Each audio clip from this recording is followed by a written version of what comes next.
नमस्कार दोस्तों, मैं मनीष कुमार भोज आप सभी लोगों का अपने इस YouTube चैनल पर हार्दिक स्वागत करता हूं। दोस्तों, मैं आज पुनः आप लोगों के समक्ष एक छोटी सी ये श्रृंखला लेके उपस्थित हुआ हूं। दोस्तों, आपसे एक रिक्वेस्ट करना चाहूँगा, यदि आपको ये वीडियो पसंद आए तो प्लीज़ लाइक, शेयर, सब्सक्राइब अवश्य करें।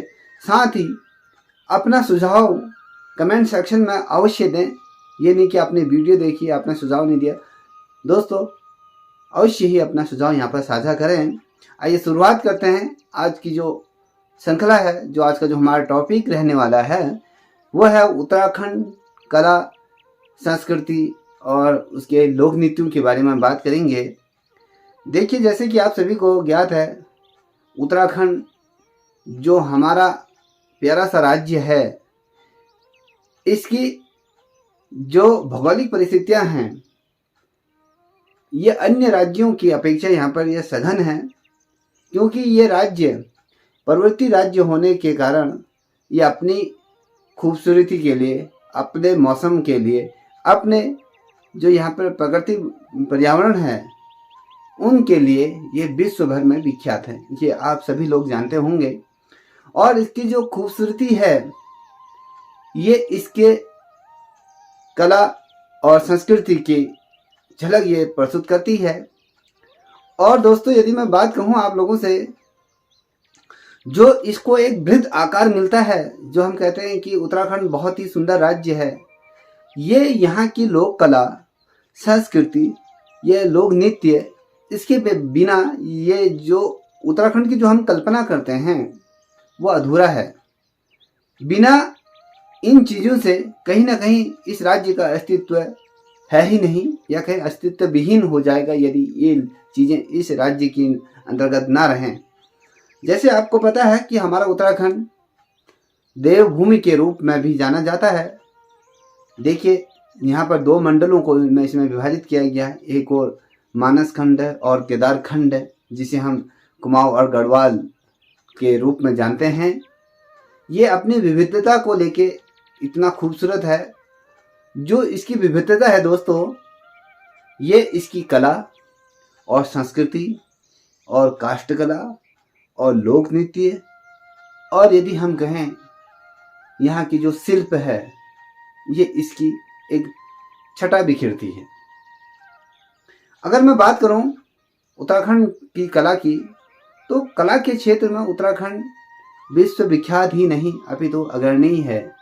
भारत का ये ऐसा राज्य है जहाँ पर सभी प्रकार की कलाओं को सम्मान, इज्जत, या कहें उसका जो विविधता है या उसका मिश्रण है जो हमें देखने को मिलता है। यहाँ की बोली, यहाँ की संस्कृति, यहाँ के तीज त्योहार, यहाँ का प्रकृति वातावरण, यहाँ का प्रकृति से प्रेम, यहाँ जीव जंतु का जो सम्मान है, वो कहीं अन्य राज्य में ये देखने को नहीं मिलता है। आज मैं जो बात करने जा रहा हूँ आपसे, उत्तराखंड राज्य के लोक नृत्य। अब लोक नृत्य किसे कहते हैं, ये आपको समझना होगा। ये किसे कहते हैं, कभी क्वेश्चन बनेगा। दोस्तों, किसी भी राज्य में स्थानीय लोक कला, जो परंपरा पर आधारित जो नृत्य होते हैं, उन्हें लोक नृत्य कहते हैं। हर राज्य का अपना एक लोक नृत्य होता है, क्योंकि इस लोक नृत्य के माध्यम से उस राज्य को एक नई पहचान, एक नई दिशा, एक नया आयाम प्राप्त होता है। इसलिए किसी भी राज्य का लोक नृत्य उसकी संस्कृति, उसकी विरासत को प्रदर्शित करती है। और मैं उत्तराखंड की बात करूं दोस्तों, बहुत दफे आपने क्वेश्चन देखा होगा कि उत्तराखंड की लोक कला की हम बात करते हैं, उत्तराखंड के लोक नृत्य की बात करते हैं। लोक कला और लोक नृत्य है क्या, पहले हमें यह समझना होगा, क्योंकि बिना इसे समझे हम लोक नृत्य की परिकाष्ठा को प्रदर्शित नहीं कर सकेंगे। अगर मैं बात कहूँ आपसे, जो उत्तराखंड राज्य के लोक नृत्य की बात करूँ, तो राज्य में स्थानीय लोक परंपरा पर आधारित जो नृत्य होता है, जो नृत्य किया जाता है, उसे लोक नृत्य कहते हैं। उत्तराखंड राज्य के जो जनजाति क्षेत्र में जो प्रचलित होते हैं जो लोक नृत्य, जो प्रमुखतः यदि मैं बात कहूँ जो मुझे याद आ रहा है, वो लोक नृत्य होते हैं अलग अलग जनजातियों द्वारा, अलग अलग जो यहाँ समूह हैं या कहें जाति हैं या कहें यहाँ पर जो जनजातियाँ हैं, उनके माध्यम से भी यहाँ अलग अलग नृत्य किए जाते हैं जो लोक नृत्य के आधार पर उन्हें वर्णित करते हैं। अब उसी के मद्देनजर रखते हुए मैं आप लोगों के समक्ष पृथक रूप में जो ये हमारे राज्य के जो नृत्य हैं उन्हें प्रस्तुत करना चाहूँगा। क्रमशः अगर मैं बात करूँ दोस्तों, अगर मैं कहीं पर गलत हूँ तो उसे माइंड ना कीजिए। जितना भी मैं आपको बताने की कोशिश करूँगा अपनी तरफ से 100% सत्य बताऊँगा। पहला जो नृत्य है दोस्तों वो चौफाल नृत्य है। जो ये नृत्य है दोस्तों, चौफाल नृत्य की यदि मैं बात करूँ, जो आपने गुजरात का जो गरबा नृत्य देखा है, ये इसी नृत्य से प्रभावित है। और इस नृत्य शैली में जिस प्रकार से डांडिया खेला जाता है ना, गुजरात में गरबा खेला जाता है, उसी नृत्य से हमारा जो चौफाल नृत्य है कहीं ना कहीं वो प्रभावित है। कभी क्वेश्चन ये बनता है कि उत्तराखंड का जो चौफाल नृत्य है वो भारत के किस राज्य से प्रभावित है, तो आपको पता होना चाहिए कि ये गढ़वाल, ये गुजरात राज्य से क्या है प्रभावित है। क्यों नहीं? क्योंकि ये कहीं ना कहीं उसे सिमरन एक दूसरे से कोऑर्डिनेटर रखते हैं, लेकिन समानता के मध्य से हम इसे देखते हैं। ये नृत्य के अंतर्गत क्या किया जाता है, वहाँ पर आपको गरबा पूरा ताम झाम करके पहना हो जाता है, वहाँ पर पूरा श्रृंगार जो किया जाता है महिलाओं के द्वारा, पुरुषों के माध्यम से। उसी प्रकार इस नृत्य में जो महिलाएं होती हैं वो चूड़ियाँ और ये जो पायजे होते हैं जिसे हम घुंघरू कहते हैं या कहें जो बिच्छू इत्यादि जो पहाड़ी में जो बोलते हैं, पायजे की जो झनक खनखार होती है, जो बजती हैं जो पायलें, उनकी जो खनक होती हैं, वो इस नृत्य में क्या होता है विशेष स्थान या कहें अपना एक महत्वपूर्ण स्थान ये रखता है, ये रोल अदा करता है। जो ये पायल होती हैं, जो पाजे होते हैं, इनकी खनक ही इस नृत्य की खूबसूरती, इसी नृत्य से, इसकी खनक से ही ये चौफाल नृत्य की शोभा या कहें इसकी छटा बिखरती है। अब मैं बात करूं दोस्तों आपसे, जो थड़िया नृत्य है उत्तराखंड का, थड़िया नृत्य में क्या होता है, इसमें जो देवताओं के नृत्य गीत के साथ जब देवताओं का आह्वान किया जाता है, जब देवताओं के गीत इसमें गुनगुनाए जाते हैं, इसका गीतों के साथ, इससे क्या होता है खुले मैदान पर इस नृत्य को किया जाता है, जिसमें महिलाएं एक आग के चारों तरफ, एक या कहें एक धूनी के चारों तरफ, आप सभी जानते होंगे जिस मंदिर के बाहर से जहाँ पर लोग जो लकड़ियाँ जलाते हैं, ठीक है, जो आउल जलाते हैं, तो वहाँ पर इस नृत्य को किया जाता है। चारों ओर उस महिलाएं इसमें एक आकार बनाते हुए जो एक दूसरे के मिलकर इस गले में हाथ डालकर ये कहें, ये इसमें देवताओं का ये नृत्य किया जाता है। इसे गोलाकार घेरे में इसे स्त्रियों द्वारा इसमें किया जाता है, नृत्य किया जाता है, और इसीलिए इसको थड़िया नृत्य कहा जाता है। और इसी क्रम में मैं दोस्तों आप लोगों को जो अगले नृत्य के बारे में बताऊं, वो सभी लोग इससे परिचित होंगे। जो परिचित नहीं है उसे देख लीजिए। आप मेरे पीछे जो ये आप देख रहे हैं, इसमें किस प्रकार से ये चांचरी नृत्य किया जाता है। और इससे पूर्व आपने जैसे चौफाल नृत्य के बारे में बात करी मैंने, और चांचरी थड़िया नृत्य के बारे में बात करी, ये सारे मैं आपको इसलिए जो मेरे पीछे जो आपको दिख रहा है, ये समझने के लिए आपको दिखा रहा हूँ, जिससे कि आपको समझ आ जाए सरलता वे में, आपको इसे पढ़ना ना पड़े, देखते ही इसको समझें। और आप जब यदि इसको समझेंगे तब जाके आपको ये परीक्षा में बाय हार्ट याद हो जाएगा। जो मैंने आपको चाचरी नृत्य की यदि मैं बारे में बात करूं दोस्तों, जैसे मैंने आपको बताया उत्तराखंड में जैसे मानस खंड और केदार खंड हैं, ये दो मंडलों में विभाजित ये उत्तराखंड है, जहां पर गढ़वाल और कुमाऊं, इन दोनों क्षेत्रों में समान रूप से इस चाचरी नृत्य को किया जाता है। और ये लोकप्रियता को भी प्राप्त है, ये लोकप्रिय नृत्य है। इसमें क्या होता है, जो कमर का एरिया होता है या नाटक उसे कहते हैं। इसमें हाथ के इर्द गिर्द जो नृत्यक होते हैं, जो कहने का मतलब है जो इसमें जो नृत्य की भूमिका अदा करते हैं उनको नृत्यक कहते हैं।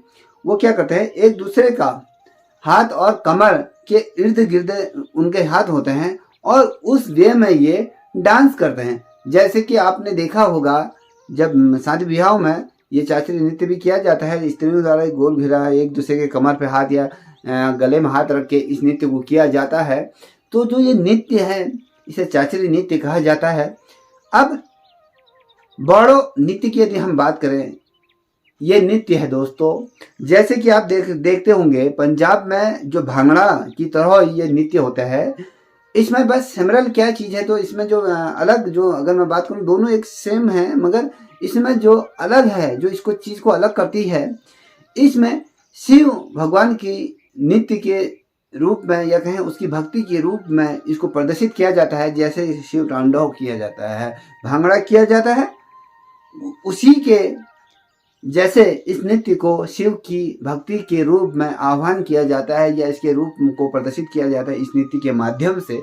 ठीक है दोस्तों, अब जो अगला नृत्य है वो बौरसेला नृत्य कहा जाता है इसको।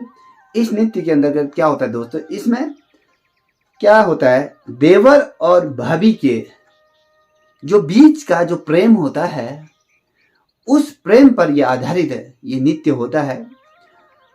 अब कई लोग इसे अन्यथा ले जाएंगे, मगर ये किस प्रेम की बारे में मैं बात कर रहा हूँ देवर और भाभी के बीच दोस्तों, जैसे कि आप सभी को पता है अन्य संस्कृति में या कहीं अलग अलग जगह भाभी को भाभी माँ का भी दर्जा दिया गया, उसे माँ की श्रेणी में भी रखा गया है।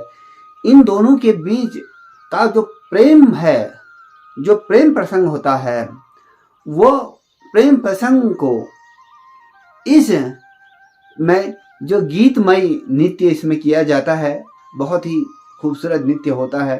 ठीक है, अब सावर या कहें सोरा नृत्य हम जिसे कहते हैं, इसमें क्या होता है, जब युद्ध कौशल की इसमें अनोखी झलक दिखती है, इसमें तलवार इत्यादि एकदम रौद्र रूप की बात करूं तो इसमें युद्ध कौशल का जो नृत्य होता है, जैसे कि आप तलवार कर रहे हैं या अलग अलग चीज़ों को करते हैं, तो वह अंगड़ाइयाँ, वो रिदम इस नृत्य में देखा जाता है। सौरव नृत्य कहा जाता है। इसमें कहने का मतलब सौरव गौरव की बात, और सौरव नृत्य जो होता है इसमें मैंने आपको बताया कि युद्ध के कौशल का एक अनोखा ये नृत्य होता है।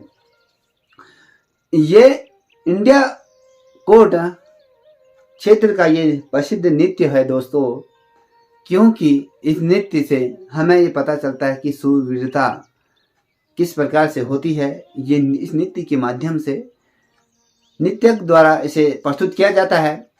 अब मैं बात करता हूँ, मैंने आपके समक्ष कुछ प्रमुख लोक नृत्य रखे हैं। अब मैं जो आपके समक्ष जो रखने जा रहा हूँ, अब उत्तराखंड के लोकगीत की बात करता हूँ। मैंने आपसे इससे पूर्व कहा था, जैसे कि उत्तराखंड राज्य के हमने लोक नृत्य की बात करें, मैंने कहा था आपके राज्य में स्थानीय लोक परंपरा पर जो आधारित जो नृत्य होते हैं उन्हें लोक नृत्य कहा जाता है। उसी के अकॉर्डिंग इसमें भी वही चीज़ें आएंगी। अगर मैं बात करूं भारतीय संगीत का जो मूलभूत स्रोत होता है जो संगीत का, वो सामवेद ग्रंथ में हमें देखने को मिला जाता है, या कहें इसको माना जाता है सामवेद ग्रंथ के अंतर्गत। और इसमें क्या होता है, शास्त्रीय संगीत के जो विशेषज्ञ होते हैं, विशेषों के आधार पर इसे लोक धुनों पर इसको आकार रूप प्रदान करके इसको संगीत विज्ञान का निर्माण किया जाता है। या कहें अगर हम उत्तराखंड की लोक संगीत की बात करूं, राज्य में स्थानीय परंपराओं के आधार पर गाए जाने वाला वह गीत जिसे हम लोकगीत के रूप में जाना जाता है, किसी क्षेत्र और भाषा या किसी स्थानीय भाषा का वह गीत क्या कहा जाता है, लोकगीत कहा जाता है। क्योंकि अलग अलग राज्य के अलग अलग लोकगीत होते हैं, जैसे उत्तराखंड की यदि मैं बात करूं, उत्तराखंड में देखिए एक और गढ़वाली कुमाऊनी लोकगीतों की परंपरा है और हिंदी भाषा के भी गानों का प्रचलन होता है। अलग अलग राज्यों में अलग अलग प्रकार से गानों का समावेशित रूप देखने को मिलता है। पृथक रूप में इसका प्रादुर्भाव यहाँ पर संपन्न या कहें उज्जवल होने को दिखता है। अब जो अगला है जिसे हम जागर कहते हैं, जागर क्या होता है? जागर के अंदर जागरण होता है और देवताओं की कथाओं का इसमें गुणगान किया जाता है या कहें आवाहन किया जाता है, उसका उच्चारण किया जाता है, उसको रिदम में गाया जाता है। क्या होता है, देवताओं के गीत इसके अंतर्गत गाए जाते हैं। ये गढ़वाल मंडल में इन गीतों के गायन के लिए जो गायन होते हैं, जो इसको गाते हैं, देवताओं के साथ नाचते हैं, पृथक रूप में उनसे वार्तालाप करते हैं। जब जागर लगाई जाती है, अगर आपने देखा होगा, जो उत्तराखंड के जितने भी तमाम अभ्यर्थी यदि इसे देख रहे होंगे, आपने देखा होगा आप सभी के घरों में ये जागर लगता होगा, जहाँ पर हमारी जो मान्यता है, जो हम अपने आराध्य देव को, जो हमारे पूजनीय हैं, हम उनको प्रति जो हमारा भाव होता है, उस भाव को जागर के माध्यम से प्रस्तुत करते हैं। इसमें 2-3 लोग होते हैं जो एक हुड़के की धान पर इसको गाता है और साथ ही 2 वो होते हैं जो इसमें जो थाली का जो रिदम बनता है और वो लोग इसे उसके रूप में उसको गुनगुनाते हैं, उसका उच्चारण करते हैं। और साथ ही जो तीसरा व्यक्ति होता है वो देवता का प्रतिनिधि के रूप में इस जागर में प्रमुख रूप से उसका स्थान होता है। उसी व्यक्ति विशेष के शरीर में उस देवता का आवरण होता है या कहें आगमन होता है, जहाँ पर ये जो लोग जागर होता है, जो जागर के द्वारा जो गाथाओं का जो उच्चारण किया जाता है, इसमें देवता को नचाने की प्रथा इसमें होती है। जो व्यक्ति देवता का आवाहन, उसका जो प्रतिनिधि के रूप में बना रहता है, वह स्वयं जो ये गीत गाए जाते हैं इसके रिदम में वो क्या करता है, नाचता है। और जब वो नाचता है तो वो देवता का प्रतिनिधित्व के रूप में नाचता है। और जो व्यक्ति पीड़ित व्यक्ति है, जो जिस उद्देश्य से इस जागर को लगाया जाता है, वह व्यक्ति उस देवता से अपनी समस्याओं के संबंध में वार्तालाप करता है। और जब वार्तालाप होती है उसमें समाधान इत्यादि जो समय अंतराल जो दिया जाता है, वो तमाम चीज़ें इसमें होती हैं। और ये प्रचलन है दोस्तों, ये उत्तरांचल पर्वतीय राज्यों में जो हैं वहाँ पर किया जाता है। अगर मैं यदि बात करूँ, मुझे याद आ रहा है समटाइम, इसे पांडव नृत्य भी कहा जाता है दोस्तों। ये सर्वाधिक आकर्षण का ये केंद्र होता है, ठीक है, बहुत ज़्यादा महत्वपूर्ण है। अगर कभी क्वेश्चन पूछा जाता है जागर के अंतर्गत किसका आह्वान किया जाता है, इसमें देवताओं का आह्वान किया जाता है, जिसमें देवता से वार्तालाप की जाती है, उसके साथ नृत्य किया जाता है, ठीक है। अब मंगल गीत के बारे में बात करता हूं। मंगल गीत क्या होता है? देखिए, मंगल गीत वह गीत होता है जब किसी प्रत्येक शुभ कार्य या जनेऊ हो या नामकरण हो या विवाह हो, इस कार्यक्रमों में इस मंगल गीत का गायन किया जाता है। इसमें जो सौभाग्य स्त्री होती हैं वो मंगलाचार या कहें ये मंगला गीत का आह्वान करते हैं, गाती हैं, गुनगुनाती हैं, जिससे किसी शुभ कार्य को करने से पूर्व, उस शुभ कार्य से पूर्व इस मंगला गीत का गाया जाता है, जिसमें महिलाओं द्वारा जो सौभाग्यवती महिलाएं होती हैं वो ग्रुप में इस गीत को गुनगुनाती हैं, जिससे कि किसी विशेष के माध्यम से इस गीत के उस शुभ अवसर का प्रतिनिधित्व करते हैं या कहें उसका जो मुहूर्त होता है उस मुहूर्त में ये 4 चांद लगा देते हैं। इसलिए ये हमारी उत्तराखंड की विविधता है, ये हमारी उत्तराखंड की जो शैलियाँ हैं, जो चीज़ हम देखते हैं ना, जो हमारा उत्तराखंड बाहर से दिखता है, उससे खूबसूरत हमारा उत्तराखंड अंदर से है। यहाँ जिस प्रकार का आवरण है, जिस प्रकार की संस्कृति है, जिस प्रकार के तीज त्योहार हैं, जिस प्रकार का यहाँ पर पहनावा है, जिस प्रकार से यहाँ पर पुरुषों का प्रतिनिधित्व है, महिलाओं का प्रतिनिधित्व है, ये सम्मान है। इसीलिए तो उत्तराखंड की खूबसूरती है जो इन चीज़ों से इसे अलग, नई दिशा, नई रूप, नया आकार प्रदान करता है। दोस्तों, अब मैं बात करता हूँ अगले गीत के बारे में, जो खुरदड़ गीत के रूप में इसे कहा जाता है। इसमें क्या होता है, वर्णोत्तम ये शैली के जो लोकगीत होते हैं, खुरदड़े कहलाए जाते हैं इन्हें। और इन गीतों में दलदली भाव का गहराव होता है। जब कोई गीत अंतर्मरण के त्वरण स्वरों से निकलता है, ठीक है। अब दलदली कहा जाता है, भाव का गहरापन इसमें छलकता है। और इस गीत का जो अर्थ होता है, किसी व्यक्ति विशेष के द्वारा इस गीत का भाव, उसका समर्पण, उसका प्रेम इस गीत के माध्यम से झलकता है। अब चौमासा गीत होता है गढ़वाल क्षेत्र में। यह जो चौमासा गीत होता है, इसके देखिए, चौमासा गीत की मैं बात कर रहा हूँ। चौमासा गीत वह गीत होता है, इसके उच्चारण से ही इसका अर्थ समझ रहे होगा। चौमासा मतलब जो चौमास या कहें जो ऋतुओं के मध्य है गुनगुनाया जाने वाला यह गीत होता है, जिसमें यह गढ़वाल क्षेत्र में यह गीत जब वर्षा ऋतु होता है, जो चौमास में, जब कहते हैं ना कि बहुत ज़्यादा चौमास हो जाए, तो चौमास लग गया, बहुत ज़्यादा बारिश होगी, हर जगह चारों तरफ पानी पानी हो जाता है, तो इस चौमास में, इस ऋतु में, इस दौरान ये गाना गुनगुनाया जाता है। ठीक है, बहुत महत्वपूर्ण प्रश्न है। अब पवाड़े या कहें वीर लोकगीत जो वीरता को प्रदर्शित करता है, वीर लोक गाथा, ये वह गीत है पांडे, जिसे पांडवे कहा जाता है।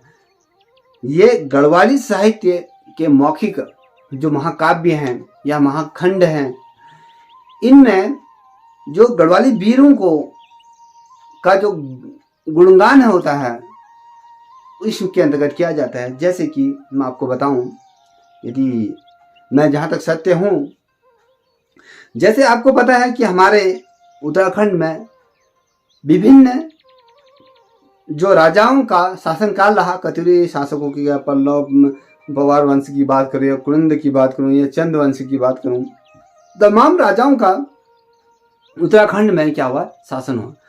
अब पवार वंश की यदि मैं बात करूँ दोस्तों, यहाँ पर जिन राजाओं का शासन हुआ था, जो यहाँ के जो सैनिक थे, जो उनके जो वीर थे, उनके द्वारा जब किसी युद्ध को लड़ा जाता था, तो उसमें जो गढ़वाली जो वीर थे, उनकी सूरवीरता के यहाँ पर किस्से के बारे में कहा जाता है कि वो बड़े अदम्य साहस के साथ युद्ध को लड़ते थे। जैसे कि आपको पता है, जब गढ़वाल में गोरखाओं द्वारा आक्रमण किया गया था, तो जब सर्वप्रथम पहले जब आक्रमण हुआ था, उस दौरान आपने देखा होगा कि जो गढ़वाली सैनिक थे, जो वीर थे, उन्होंने अपना अदम्य साहस का परिचय देते हुए पहली दफे गोरखाओं को यहाँ पर पराजित कर दिया था। और इसी सूरवीरता के साथ इनकी वीरता का यहाँ पर क्या किया जाता है, गुणगान किया जाता है, इनको गाया जाता है। और अपने जो हमारे जो योद्धा हुए हैं, उन योद्धाओं को स्मरण करते हैं, इस गीत को उनके प्रति समर्पित का भाव यहाँ पर प्रस्तुत करते हैं। और छौपदी अगला जो नृत्य है, या कहें छौपदी नृत्य है, थोड़ा सा आपको अटपटा लग रहा होगा। छौपदी नृत्य की बात करूं या छौपदा गीत की बात, इस प्रेम संबंध या लोकगीत की यदि मैं बात करूं दोस्तों, इसमें जो स्त्री और पुरुष मिलजुल कर इस गीत को गुनगुनाते हैं। और ऐसा प्रतीत होता है कि यहाँ पर पुरुष को भी उतनी ही महत्वता दी गई है जितनी महिला को यहाँ पर महत्वता दी गई। दोनों चोपती का ये जो प्रेम प्रसंग वाला जो गीत होता है, इसको पुरुष और स्त्री दोनों ही इस गीत का गुणगान करती हैं। ठीक है दोस्तों, अब अंतिम वह जो ये नृत्य है उसके बारे में यदि मैं बात करूं, चर्चा करूं, तो वो चौफाल नृत्य है दोस्तों। चौफाल नृत्य से आप सभी लोग परिचित होंगे। ये उत्तराखंड राज्य का ये नृत्य गीत है जो गरबा से मिलता जुलता है। ठीक है, इससे पूर्व मैंने आपको ये बताया था क्योंकि ये हमारा गुजरात से रिलेटेड है। ठीक है, ये इसलिए मैं आप लोगों के समक्ष ये छोटी सी श्रृंखला इसलिए लेके आ रहा हूँ क्योंकि आप भूलो ना, इसी माध्यम से कहीं ना कहीं आपके जो प्रतियोगिता परीक्षाएं हैं वहाँ पर कहीं ना कहीं आप अच्छे नंबर लाएं। और मेरा तो सौभाग्य होगा कि यदि आप लोग अपनी उस मेहनत के बलबूते से उस मुकाम को हासिल करते हैं तो इससे बड़ी खुशी की बात और कोई नहीं होगी। दोस्तों, आज की श्रृंखला मैं यहाँ पर ही समाप्त करना चाहूँगा। ये जो श्रृंखला मैंने आपके समक्ष रखी वो अत्यंत महत्वपूर्ण है। दोस्तों, यदि आपको ये श्रृंखला पसंद आई हो तो इसे अपने दोस्तों के भी साझा करें जिससे कि वो भी लाभान्वित हो सके। और यदि आपको ये वीडियो पसंद आई हो तो प्लीज़ कमेंट सेक्शन में जाकर अपना कमेंट अवश्य दें। साथ ही इस चैनल को भी सब्सक्राइब करें और बेल आइकन को भी प्रेस करें जिससे कि मैं आपको जो भी वीडियो डालूंगा आपके प्रतियोगिता परीक्षाओं से संबंधित वो आपको नोटिफिकेशन के माध्यम से आपको जल्दी ही प्राप्त हो जाएगा। तो आज इन्हीं शब्दों के साथ मैं इस श्रृंखला को यहाँ पर समाप्त करना चाहूँगा। तब तक के लिए इतना ही। जय हिंद, जय भारत, जय उत्तराखंड।